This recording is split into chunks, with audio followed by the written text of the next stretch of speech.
Epic grammar fails. I thank you. Thank you, everyone, for coming out today. Um, this is obviously a topic that I think about all the time, but I know not everyone does all the time, but I'll try to share with some of what I do.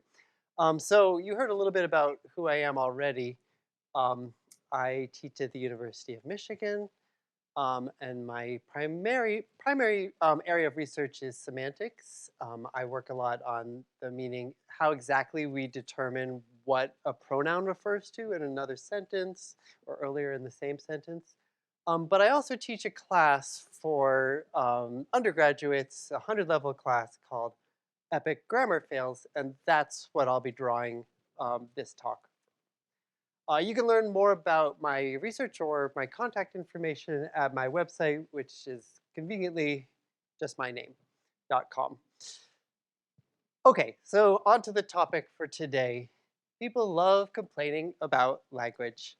So the slide you saw at the very beginning, which was also sort of the picture for this talk in the promotions, came from Target, I believe. Is that right? And this is what someone said about it. This sign has broken me. I'm ready to just throw off the yoke of society and live fairly now. And you'll notice that a lot of people liked and retweeted this. It's very popular to complain about this, and this is pretty pretty egregious example. Um, some other popular pet peeves that people have about language are ending a sentence in a preposition. So this person was going to shoot someone for that. Um, there are mugs that have grammar complaints on them.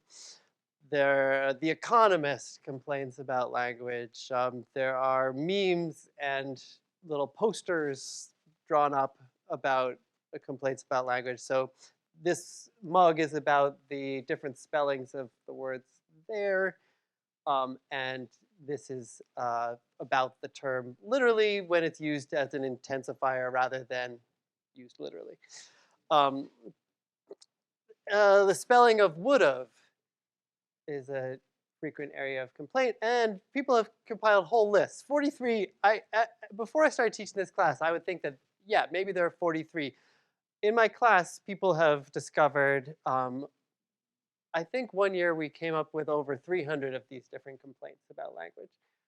So you'll notice here, this one is in Inc. magazine. I just took a few out so people complain about the phrase "I could care less." Irregardless. This is another one about the would've spelling. Um, Pronoun. This one is labeled subject and pronoun disagreement. I'm going to call that singular they when we get to that. So I'll go over that later. This is just sort of a aperitif to what people. Whole books are devoted to this. So there's a book called Epic Grammar Fails. Um, And you'll notice that people who complain, who I'm calling peevers, they have these pet peeves, use loaded terminology. So these are called mistakes. They're misused words and they tarnish your writing. This is what someone said. So you'll notice that they're all over the place. So Grammarly is a company that helps you, that sells a product that checks your grammar for you. This is a blog on Medium. Southern Living got in on the action. This is from the Telegraph in the UK. Again, with the misused words that are wrong. Embarrassing grammar mistakes. And so my question for today, and this is going to be the main question for the talk, is why? In particular, what makes something wrong in language? When is something wrong and when is something not wrong? And why do people complain about things? So let's start with maybe a more clear area. Some people could disagree with me, but in math or science, concepts, most of them were invented by someone. So you make discoveries in science, but then you invent a theory to explain those discoveries. And those theories are full of definitions that a person came up with or a team of people came up with. We learn these concepts in school, and they have clear, for the most part, formal definitions. So we know that 2 plus 2 equals 4 is a true statement in math because numbers are well defined and the operation of addition and equality, the relation of equality are well defined, and we can point to where exactly in the theory these concepts come from. Things are a little bit different with language, though, because languages were not invented by a particular person, most of them at least. Natural languages developed naturally over time. So we learn our first language without any formal schooling. How do I know this? Well, languages existed for thousands of years, maybe tens, maybe hundreds of thousands of years before school was invented. So obviously people were learning their language before they had formal schooling.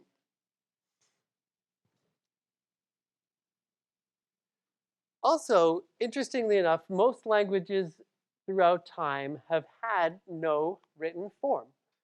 So I was telling you about the thousands, tens of thousands of years when there was no school. There was no writing either. And even today, one of the estimates that I saw pegged about half of the world's languages spoken today as not having a written form. The rules of language are not clear and formal and well defined.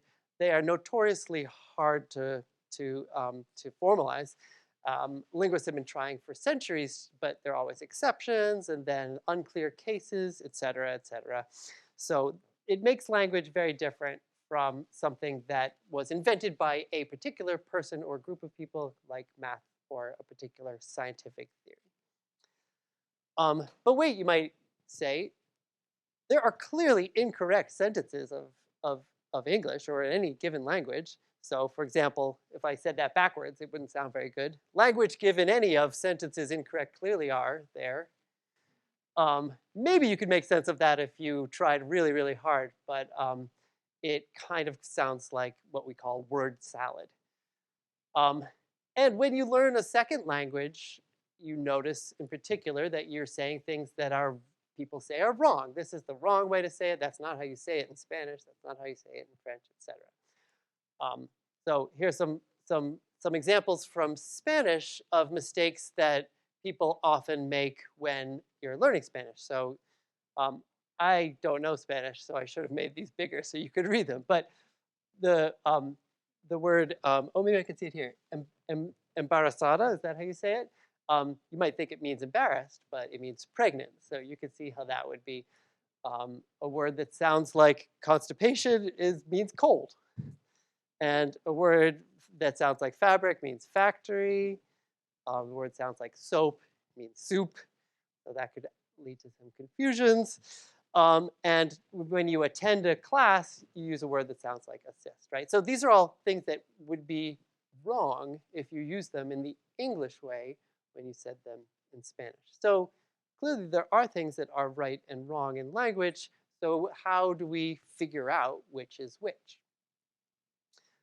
Well, linguists do have a definition of right and wrong, but the way that we have found, the only consistent way we've found to define what's right and wrong in language is using what's called native speaker intuitions. So everyone who speaks a language natively, who learned that as their first language, didn't learn it in school, has particular intuitions, and that's what all these complaints are coming from about what sounds good and what doesn't sound good in their language. And that's what we call native speaker intuitions, and that's our raw data as linguists. We are interested in what you know about your language, so what your particular intuitions are about a sentence or a phrase or what it means, etc., how it's pronounced. Now, much and maybe even most of the time, it doesn't seem that way to us linguists because we look at the edge cases, but much of the time, the intuitions about particular sentences are very clear and uncontroversial. So I haven't seen anyone complain about people going around saying, cute dog my is, right? Because that's just so wrong that no one would claim that that is a good sentence of English. And so it's really clear to any native speaker of English immediately that my dog is cute is a perfectly fine sentence of English, but cute dog my is not. Right? I hope you'll agree with me at least on this one. We might get to some cases where you disagree with me. And so this is what we would call a good sentence of language, a grammatical sentence, and this is ungrammatical. And I don't think that that is grammatical in any language. This is, it looks like English, but it's all the words are mixed up in the wrong way. But there are cases that are a little bit less clear. And for those cases, we use surveys or look at large corpora. A corpus is a collection of sentences in a particular language. And so, for instance, here I'm interested, I'll do a survey right now. So we're doing science right now. So which sounds better? Think about it, and then I'll ask you to maybe raise your hand. The director gave them orders, or the director gave orders to them. So how many people think that the first way sounds better? The director gave them orders. Okay, and how many people think the second way sounds better? The director gave orders to them. Okay, so I think the first way won in this room. Was that your impression? I didn't count, but I think more people chose the first way. Okay, but we didn't all agree on that. That's a survey, right? So we usually don't do it in an auditorium in the library. What we usually do is we have it online, and then we invite people to take that survey, or we have students come in and do a study saying, yes, this one sounds better than that one, or rating sentences on scales of 1 to 7, things like that. So I was telling you about corpora, that's just the plural of corpus. Google has put together a large corpus of examples in English and other languages.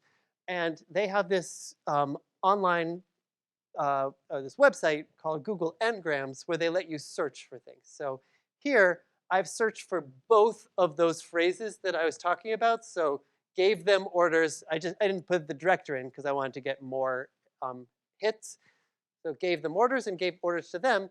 And you'll notice that this is over time, how often this was used over time, and it's in percentages. So the reason why it's so skewed over here is there's just a lot less data for the beginning here. It kind of regularizes around here. But you'll notice that throughout the history of this corpus, gave them orders was more popular, used more frequently than gave orders to them. And I believe that's what we agreed on in this room too. So that's a good sign that we're on the right track with our survey data is matching our corpus data, right? So we're going to be seeing a few more examples of graphs like this as we go on. It doesn't mean that that's ungrammatical. It just means that most people, when given the choice here, will choose to use this version, gave them orders.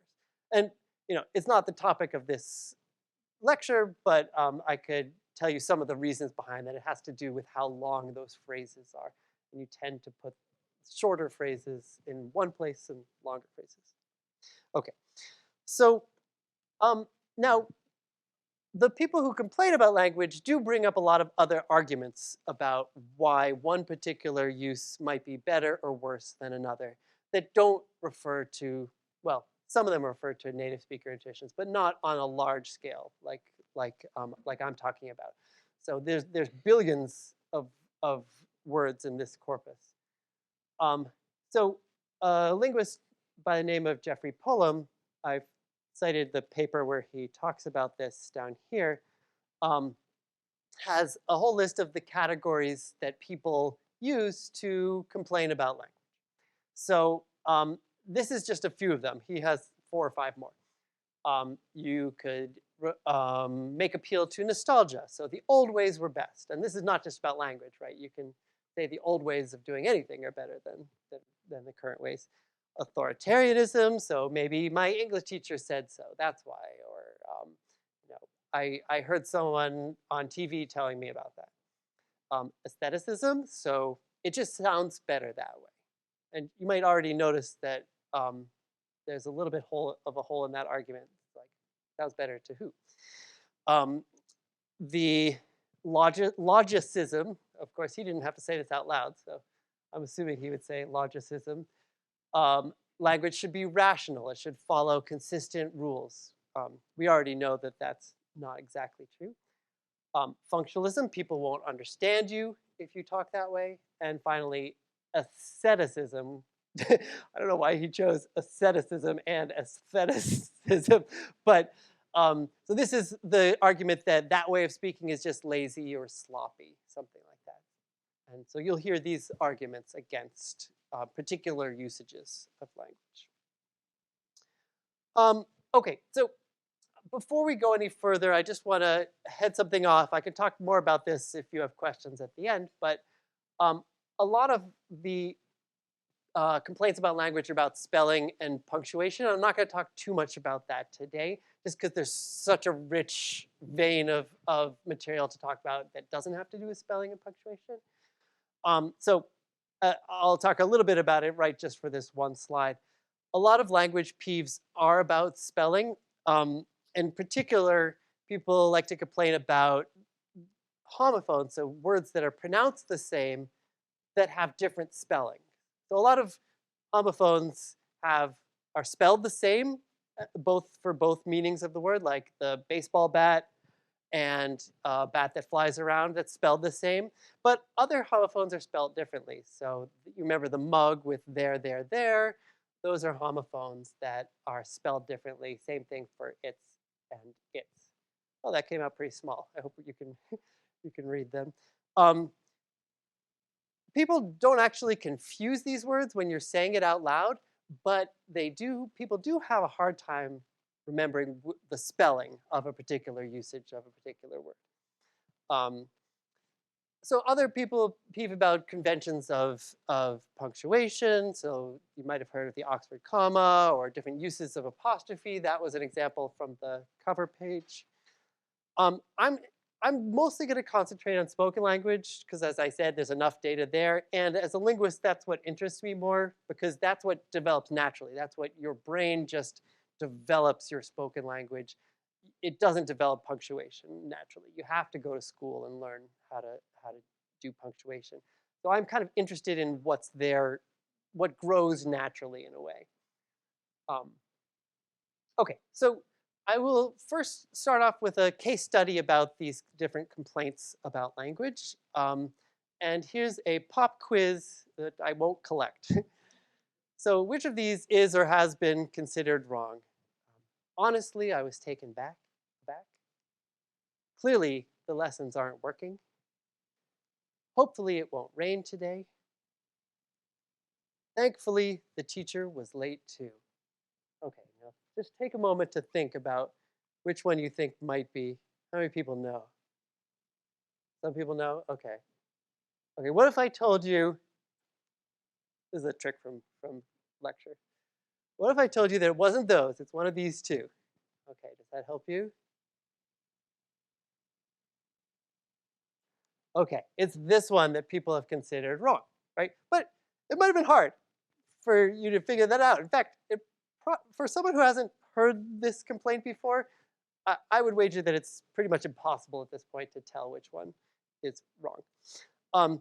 Okay, so here's a quote from another linguist, Jeff Nunberg, that floating hopefully, that's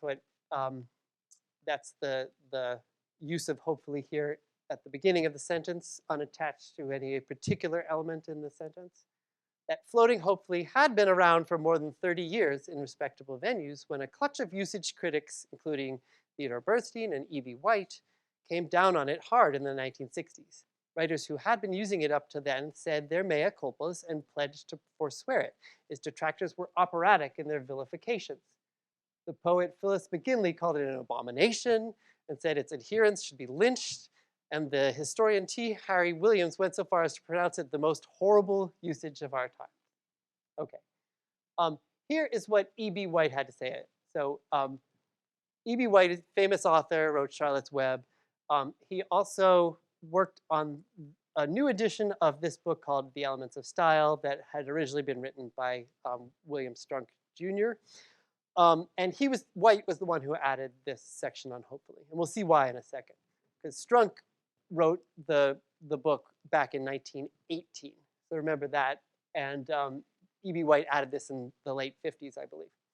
So his entry on hopefully says, this once useful adverb meaning with hope has been distorted and is now widely used to mean I hope or it is to be hoped. Such use is not merely wrong, it is silly. To say, hopefully I'll leave on the noon plane is nonsense. Do you mean you'll leave on the noon plane in a hopeful frame of mind? Or do you mean you hope you'll leave on the noon plane? Whichever you mean, you haven't said it clearly. Although the word in its new free-floating capacity may be pleasurable and even useful to many, it offends the ear of many others who do not like to see words dulled or eroded, particularly when the erosion leads to ambiguity, softness, or nonsense. Okay, so let's break that down. First, I just want to mention that how many people have heard of this book, Strunk and White, Elements of Style? Okay, wow, okay. Well, maybe it's just this audience. Like, my students don't all know about it. Okay, so I don't have to introduce it too much, but it's very well regarded. It's a top 100 book on Time magazine. I saw this downstairs from the linguistics department. I've X'd out the particular professor who recommended it, but um, um, it's a famous book. Okay, so when White writes that the meaning of the adverb hopefully has been distorted and it's silly, that's an example of this aestheticism. So he's saying it just doesn't sound good. And some questions that this brings up are whose aesthetics are correct? So does that sound silly? How many people does that sound okay to? Let me put it this way. Yeah, it sounds totally fine to me. And maybe that's just because 50 years have passed. But that's another question, right? So when do we switch over something from saying that it sounds silly and shouldn't be used to it saying that? And that's what dictionary authors have to think of all the time, is when that's happening. So whose aesthetics are correct and when are they correct? So he says that this is nonsense. So this is the logicism coming in. So it's not rational. It doesn't make sense.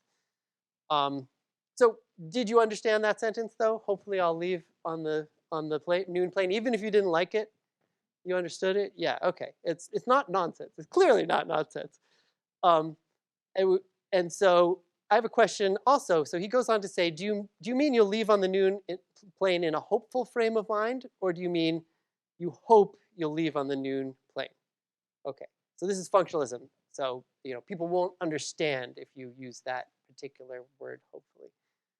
So I have a question. How many people, I'll go back so you can see it better, when they heard this the first time, hopefully I'll leave on the noon plane, assumed it meant I'll leave on the noon plane in a hopeful frame of mind? How many people inferred that? No one? Okay. How many people assumed that it meant you hope you'll leave on the noon plane? Okay. So actually, it's very clear what this means, at least nowadays. And another question that brings up is it wrong for a sentence, is it always wrong for a sentence to have two or more meanings? And it's sort of a trick question, because once you start studying all the ambiguity in language, both in the syntax, the way things are put together, and the particular words that are in the sentence, you realize that every single sentence is ambiguous. Every single sentence has multiple, more than two meanings, in fact. Oftentimes, it'll have one or two that are the clearest, and in a given context, it almost always gets narrowed down to a particular meaning. But just about every sentence is many ways ambiguous. Okay. So aestheticism, aestheticism, as opposed to aestheticism. Just look at the word. So do you find it particularly pleasurable to use the word hopefully? Let's think about that. Oh, yes, we have some people who do. Okay. I don't find it any more pleasurable than using clearly, for instance. Although, I mean, I brought this up to my wife, and she said that something that's newer she does find more pleasurable to use. So she brought up the expression AF, which I will not translate, but she says that that's really fun to use something like that. And then, is it the next question is it wrong? So what's wrong with it being pleasurable to use something in language? Um, okay. Um, a couple of other aestheticism, authority. Okay, and this last one has nostalgia, functionalism, aestheticism, and logicism all mixed up. Okay, you might see where I'm leading. Um, Other language authorities have differed from with White, have a different opinion. So the Oxford dictionaries say that there are two ways of using hopefully. Traditionally, it just meant, as White claims is the only meaning, in a hopeful way. So she smiled at him hopefully, so she was hopeful while she was smiling at him, and that this has been the meaning of that phrase since the 17th century. Very well established meaning. But then, and this is where it gets interesting for the talk today.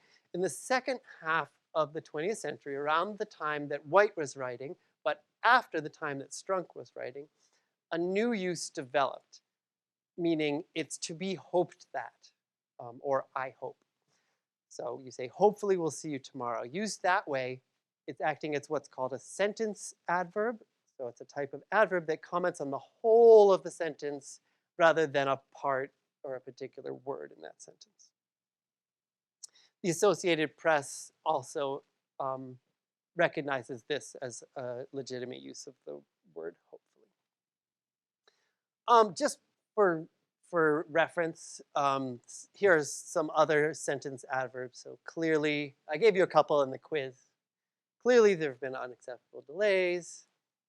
Sadly, the forests are now under threat. Curiously, he never visited America. So one question you should ask, so why questions are going to come up a lot in this talk. So why was White so upset about hopefully, but he wasn't upset about these? So these are other cases where the meaning of the adverb has been extended to the entire sentence rather than a particular part of the sentence. So, and I think we can have an answer to that question. And it comes in the form of language change. So as you probably know, languages do change over time. This is a beautiful illustration of that by Minna Sundberg. This is the family tree for Indo-European and the Uralic languages. And what it shows is that over time, languages change. So a particular language can change and still be called the same language, or language can diverge. So here we have, the theory is that there originally was one language that these all evolved out of. They call it Proto-Indo-European. And then there was a branch here. There was another language that was the ancestor of these. And then it branched off here, and Germanic branched off to all these, like German and English. And then there was Romance and Slavic. These are all related. But there were also related languages in India, like Hindi, for instance. And it's not as simple as this, right? Because there's a lot of mixing and interaction between people who speak different languages, and therefore mixing of the grammars and the vocabulary. But to a certain extent, this shows how languages are changing over time. So why did E.B. White hate the term hopefully? So Mark Lieberman, and I've given the I don't know if we're going to share these slides, but there will be a video of this at least, and you can look at you can just Google Mark Lieberman, E.B. White, hopefully, and you'll find this. He traced the history on Google Engrams, so I'm going to show you that right here. So he did a case that he thought would capture mostly the sentential use of hopefully. So he searched for hopefully the. And you'll notice that it's not very popular until around the time when White was writing. And at that point, here, it shoots up in popularity. So there's a very sharp curve or line here up in the usage of this particular form of hopefully. And that's probably what White was reacting to. It's when something has changed a lot in your lifetime, and that change is ongoing and very fast, that you notice these things. Um, and it sounds very odd if that's not what you're used to.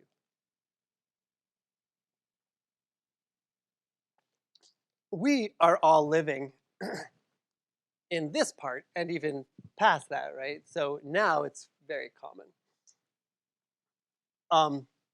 Now compare, I went back and looked at these other words that I picked out for the quiz. And if you look at honestly, in the same period, it's relatively flat, or if anything, it kind of goes down around when White was writing. But thankfully, it's also pretty flat. And same thing for clearly. So in these cases, and that's why White was not peeving about these words, because they weren't undergoing this massive change. Now here's a usage that is changing right now, what I'm going to call because X. And here are some examples of it. I'm going to bed way early because exhausted. Well, why don't I read it here so I can see better.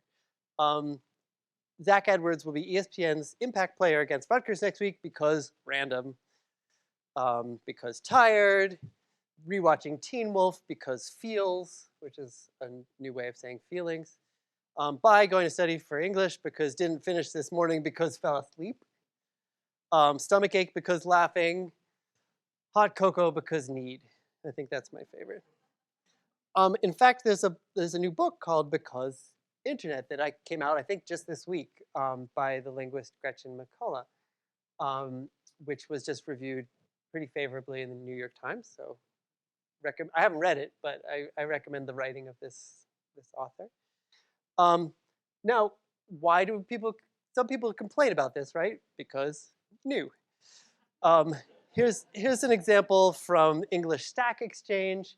It just sounds weird. It also implies you can't form a complete thought. It's a contraction of laziness. The writer just doesn't want to write that second sentence. And notice this was the best I could do. It was a little hard to capture this exactly, but the because noun at the end of a sentence, that's what I searched for, has shot up recently in usage. Another one that's ongoing is this I can't even. So that started about 5-6 years ago.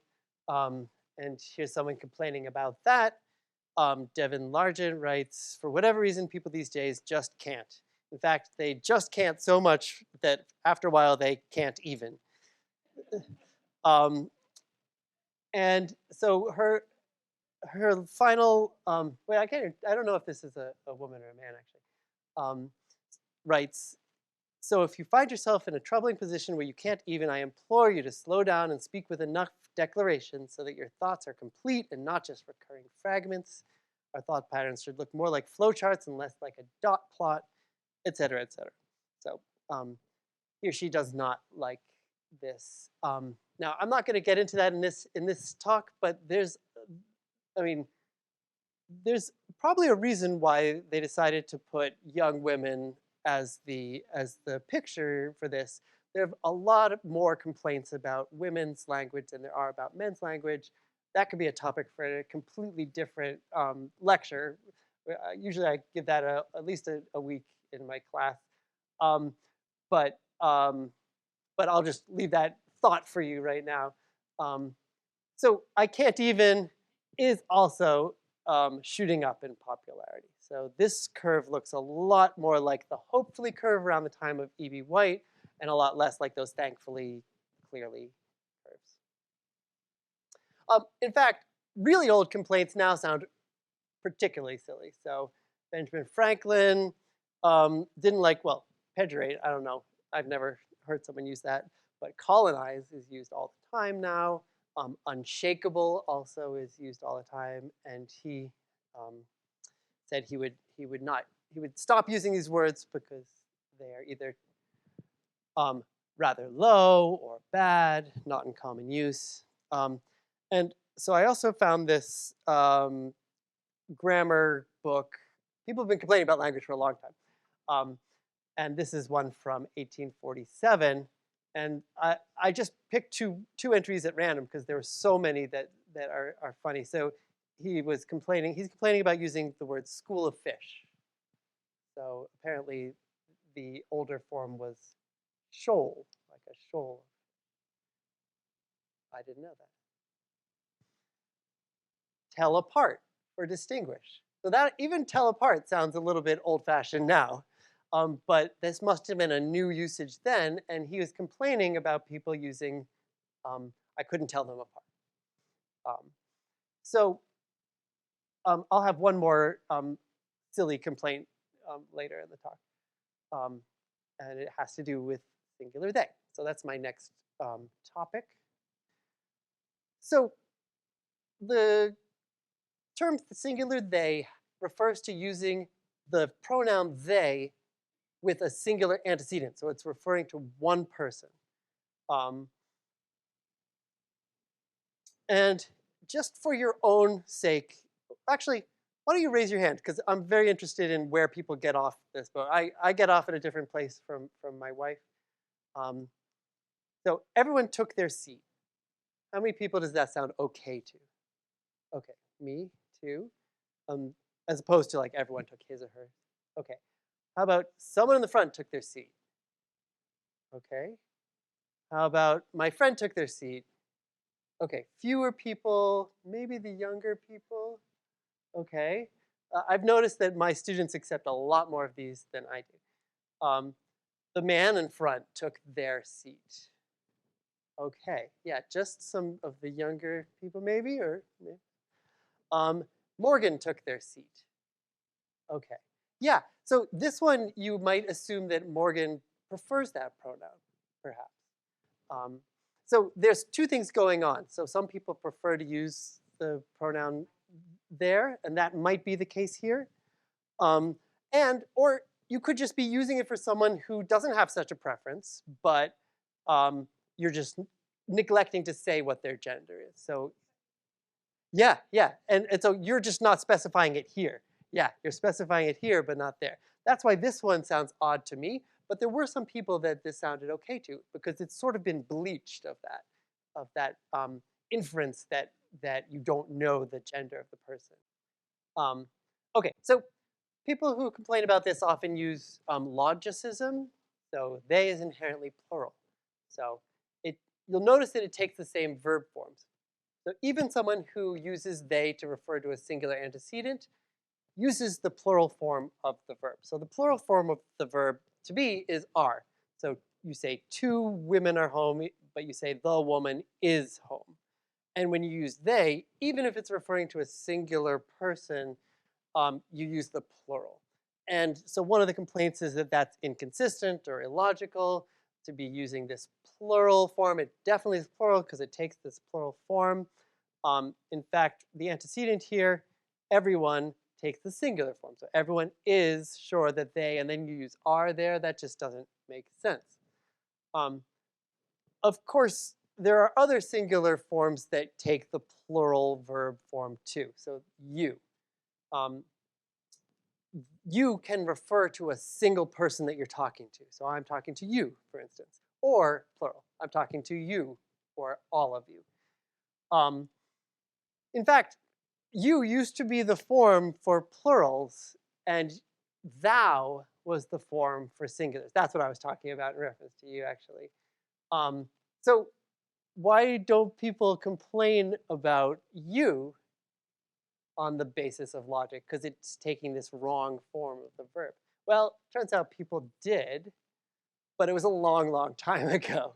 So in the early 1700s, there's this example from, I believe, a famous Quaker who had a sort of diatribe in here you'll see about you taking over for thou. And I've sort of, here's a form that's a little easier to read. So again, the corrupt and unsound form of speaking in the plural number to a single person, you to one, instead of thou, contrary to the pure, plain, and single language of truth, thou to one and you to more than one, which had always been used by God to men and men to God, as well as one to one another too. From the oldest record of time till corrupt men for corrupt ends in later and corrupt times. This is definitely the nostalgia stuff coming in, right? To flatter, fawn, and work upon the corrupt nature in men brought in that false and senseless. So here we go with the functionalism and the logicism way of speaking you to one, which has since corrupted the modern languages and hath greatly debased the spirits and depraved the manners of men. Okay, et cetera, et cetera. So this change is still going on. So I plotted the difference between everyone verb there and everyone verb his. Maybe not perfect way of telling this, but you notice that it has changed a lot recently. It was not unused though. So remember the give orders or give them orders, give orders to them was even lower than this. But it is much more popular now starting in say 1970. And the other forms are, I think, too recent to, it's hard to check those other forms like the man took their seat in Google Engrams. Okay, so maybe another argument for this, against this usage would be authoritarianism. Maybe your English teacher docks some points off your paper every time you use this. Probably still do, in fact. And they must have a reason, right? Is that a question or no? Maybe the reason that your English teacher marks you down is because the best authors avoid using this. But in fact, that's not true. So here is another post by Mark Lieberman. Which best author? Who are the best authors? We say maybe Chaucer. Chaucer used singular they. Shakespeare used singular they. King James Bible used singular they. Daniel Defoe, et cetera, et cetera. These are all examples of very famous authors using singular they. So it has been in use for hundreds and hundreds of years. Maybe not the most popular use, as you noticed it was low and then it kind of shot up more recently, but especially in referring to what we call a quantifier, like everyone or a man, but you haven't specified which man. Especially in those uses, it's been in use for a long time. So this is something you often find with these complaints. Same thing for literally, actually. I won't be talking about that today, but it has been used literally for hundreds of years. So there are examples from the 1700s of using literally as an intensifier. Okay, so there are other ways that language varies other than over time. It can vary by region. So what do you call this stuff? Okay, I didn't mean to start a fight here. Yes, Michigan calls it pop. I'm from Massachusetts, so I call it soda. Other people, anyone here call it Coke? Yeah, okay, great. And there isn't really a yellow part of the country that just calls it soft drink, but it's mostly, oh, soft drink? Sody pop, okay, yeah. Maybe that, oh, wow, yeah, that's like both, the same word. Yeah, I think they might have had more examples here, but these were the main ones. So language varies by region, we've seen that. Socioeconomic status, well, I went a lot slower than I thought I was gonna go. Okay, I'll go a little bit quicker. So the famous linguist Bill Lavov went into different department stores and asked where a particular item was. And the answer was always, the way he designed it, the answer was the fourth floor. But in some New York accents that came out, fourth floor, I'm doing a Boston accent, but close enough, without saying the R. And this measures how much of the R was said. In the most expensive upper class department store, it was said the most times, so 60% of the time. In the medium Macy's, it was said less, and in this discount department store, it was a minority of the time that people actually used the R. So it's not just region. So you think of that as a New York accent, but it was really only the lower socioeconomic class that was using this R-less dialect, the one that drops those R's. So it's region and its socioeconomic status. Race and ethnicity is another huge one.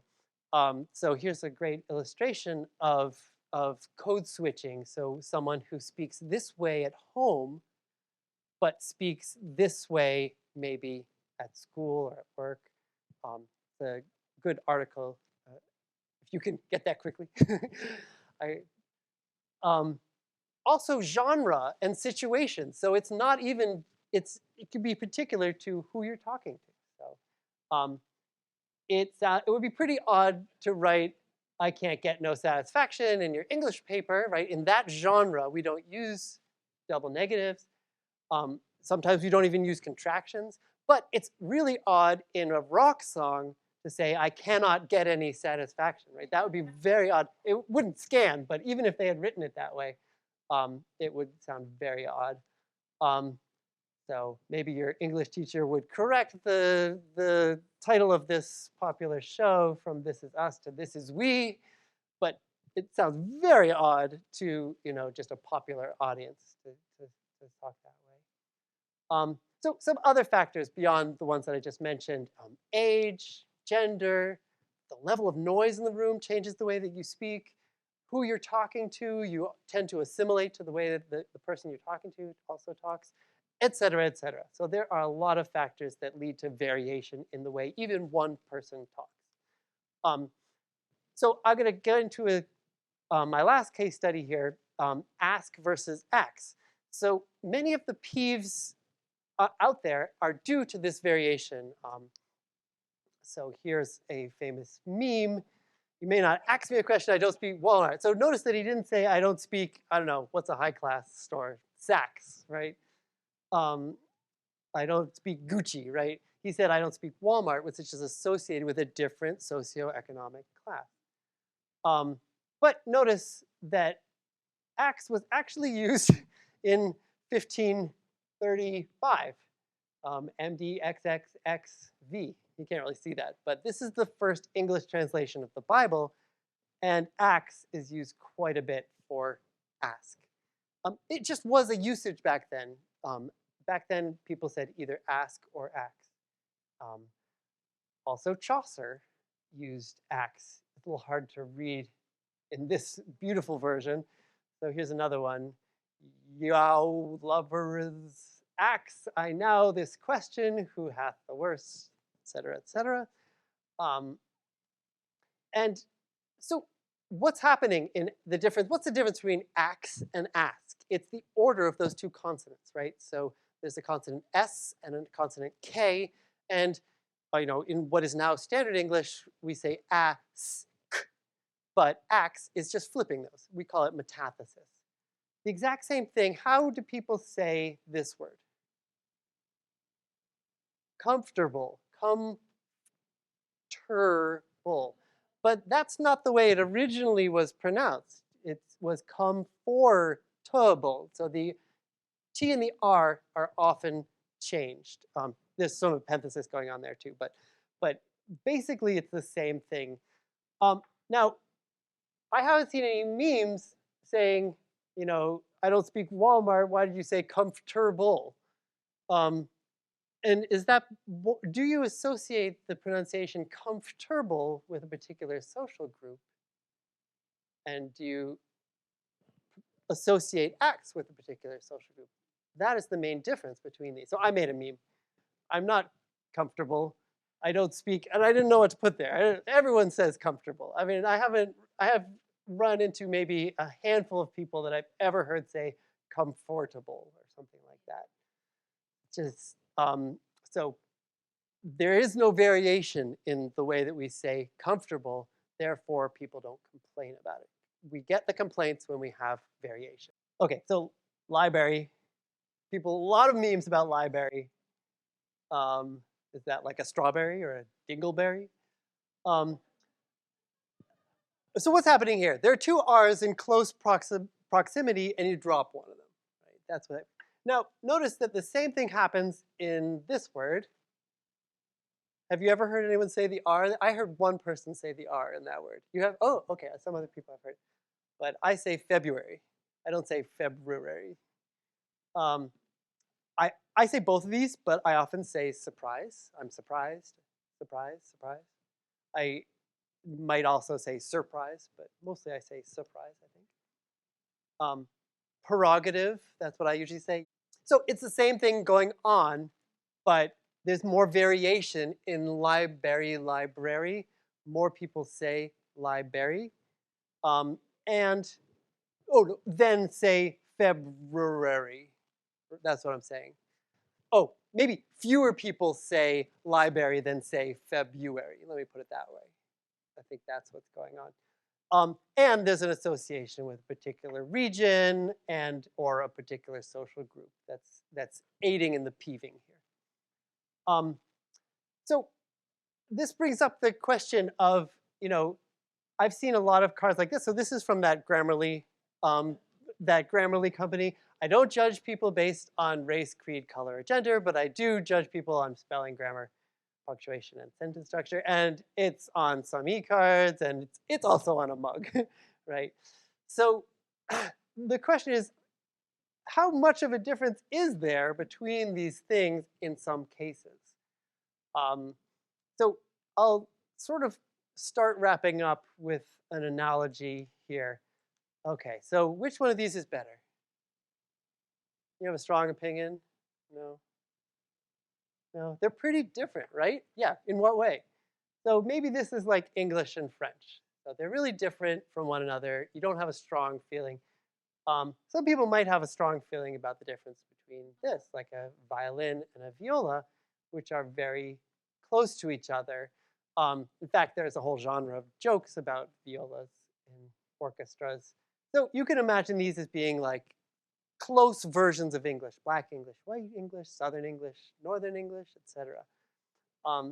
Now, imagine you've played violin all your life, all your young life, and your friend next door has played viola, and you show up at your mandatory music lessons one day, and your teacher hands you both violas and tells you to play Twinkle, Twinkle, Little Star.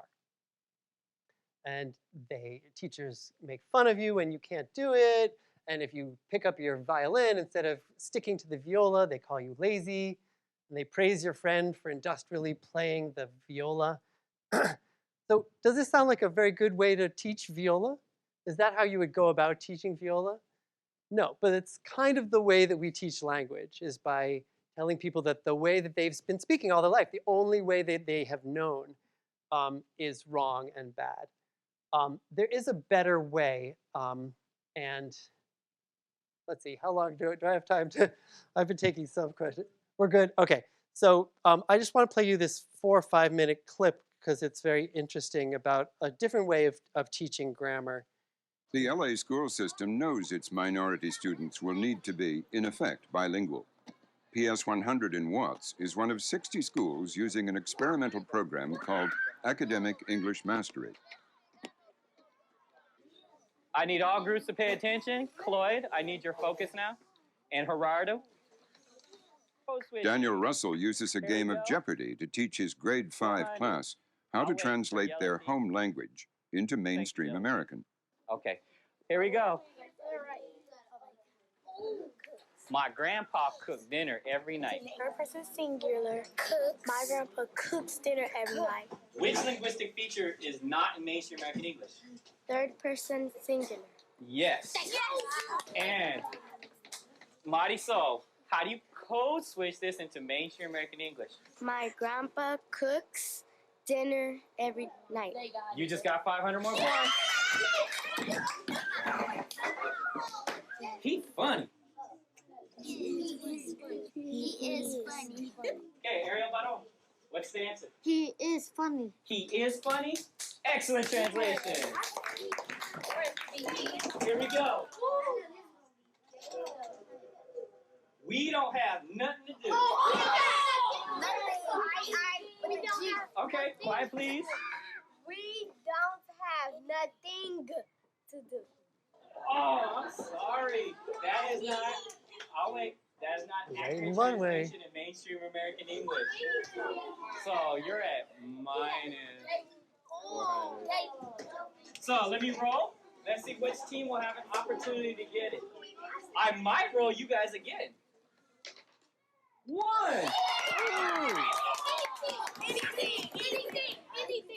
We don't have anything to do. Excellent translation. I think perhaps the biggest misunderstanding is the idea that we are somehow teaching African American language, teaching Ebonics, if you will. We don't need to teach African American language. Because they come speaking They already know it. Yeah. Our task is to help move them towards mastery of the language of school in its oral and written form, but to do that in a way where they are not devalued or where they feel denigrated in any way by virtue of their cultural and linguistic differences. Because when you begin to devalue youngsters and make them feel that who they are doesn't count, then we turn them off from education. Last night, we baked cookies. No, it's past tense. Yeah, past tense. I got it. Are you ready? Okay. Number 1, what language is it in? AAL. It is an African American language. Number 2, what linguistic feature is in AAL? Past tense marker, ED. Past tense marker ED. That's 2. And how do you code switch it into mainstream American English? Last night we baked cookies. You got 500 more points. Is it too easy or I just taught you well this year?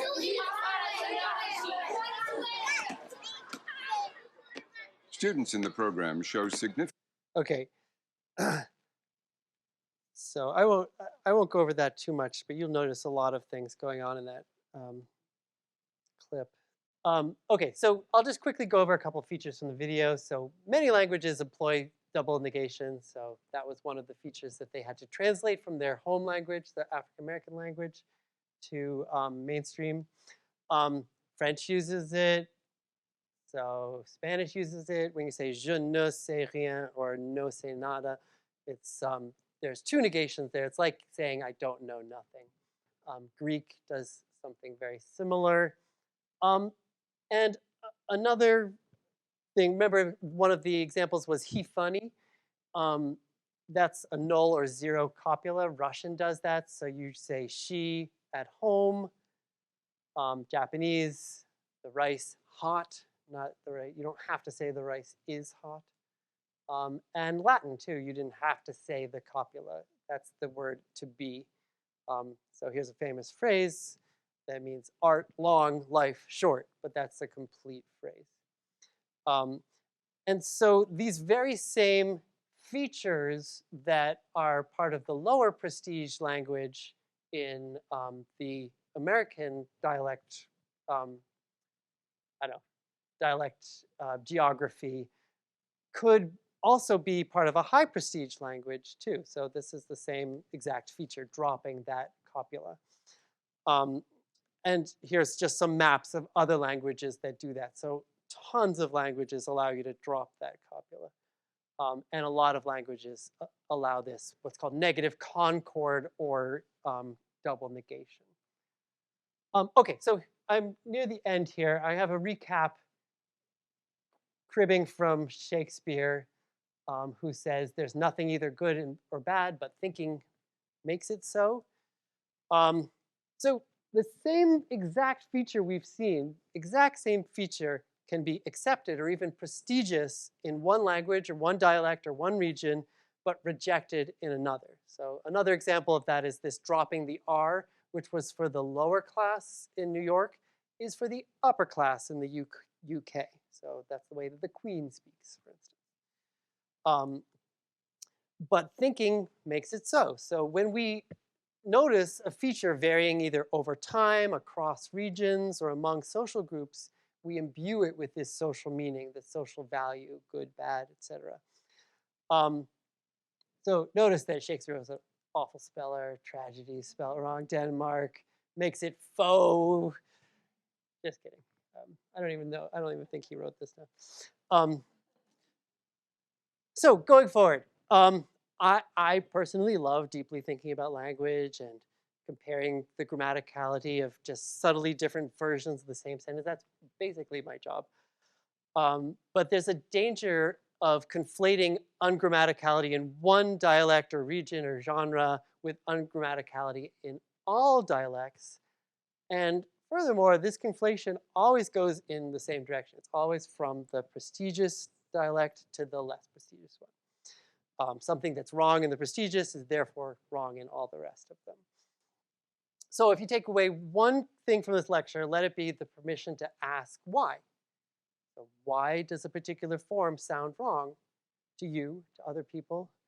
And why does this particular form, think library, sound worse or bother people more than other similar forms? Because it's there's more variation there, or it's something that's quickly changing, like hopefully was back 50 years ago.